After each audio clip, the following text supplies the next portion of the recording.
That's all they were able to scrape off the pavement in Paris.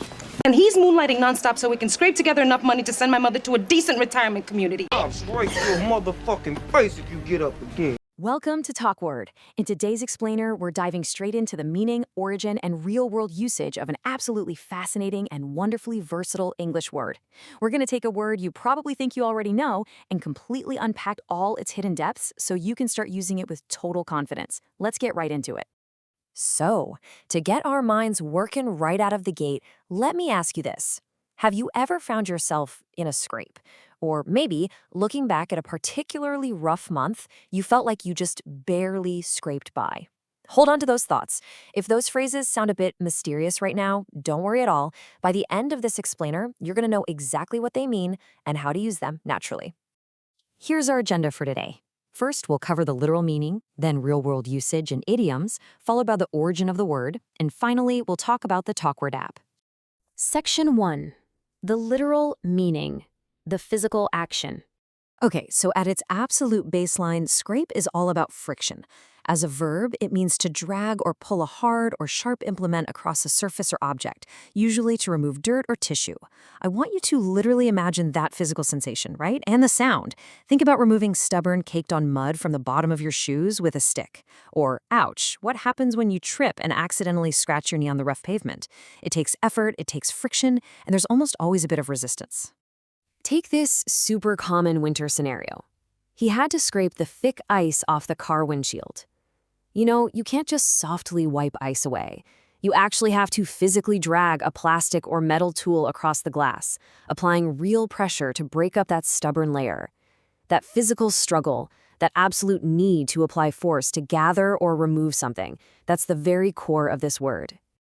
Moving on to Section 2, real-world usage and idioms. Taking scrape into the abstract. Now this is where it gets really interesting. Think about the incredible contrast here. On a literal level, you're scraping mud off your boots, but figuratively, you're scraping together enough money. We're taking that physical idea of gathering little bits of mud and applying it perfectly to the struggle of gathering small amounts of cash. When you scrape together money, well, it implies you don't have a lot of it. You're metaphorically digging through your couch cushions, checking old coat pockets, gathering every single penny. It's like the physical friction of the literal meaning transforms into the emotional or financial friction of the figurative one. Kind of poetic, right? Okay, mastering these common idioms is a real game changer for making your English sound naturally fluent. Let's break them down. First up, scrape by.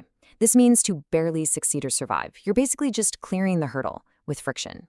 Then we have bow and scrape, which paints this fascinating picture of someone bowing so low and so often to someone in power that their foot literally scrapes the floor. So it means acting overly obedient. Next, getting into a scrape means finding yourself in a really awkward or difficult situation, kind of like you've metaphorically bumped against a rough wall. And finally, scrape the barrel. This actually comes from the physical act of scraping the bottom of a storage barrel to get the absolute last remnants of food or drink. Today, we use it when we're forced to use the absolute last or worst resources available, because all the good stuff is gone. Let's actually put that first idiom into action with a super relatable example. I didn't study much, so I just scraped by on the vocabulary test. If the passing grade was, say, a 60, this person probably got a 60, or maybe a 61. They definitely didn't sail over the finish line with an A+, they dragged themselves over it, applying just barely enough effort to succeed by the slimmest possible margin. Section 3. Origin of the word, tracing the linguistic roots. Language is a constantly evolving journey, so let's travel all the way back to the 13th century.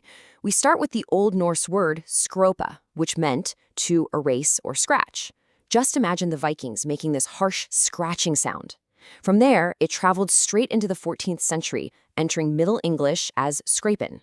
Now, for hundreds of years, it stayed a very physical word. Actually, it wasn't really until the 19th century that the modern complex figurative idioms we just talked about, like scrape by, started to become popular in everyday speech as society got a bit more abstract. Section 4. The TalkWord app. Continue your language journey. If you loved the depth of this explainer, you've absolutely got to check out our companion platform. It's just 3 simple steps. 1. Download the TalkWord companion app. 2. Search for literally any English word you're curious about or struggling with. And 3. Instantly listen to our deep, podcast-style audio explanations. It's basically like having this exact kind of lesson right in your pocket for the entire English dictionary. So whether you're commuting, doing chores, or just hanging out, you can transform your vocabulary with clear, engaging audio lessons anywhere you go. It truly bridges that gap between sounding like a textbook and sounding like a confident, natural speaker.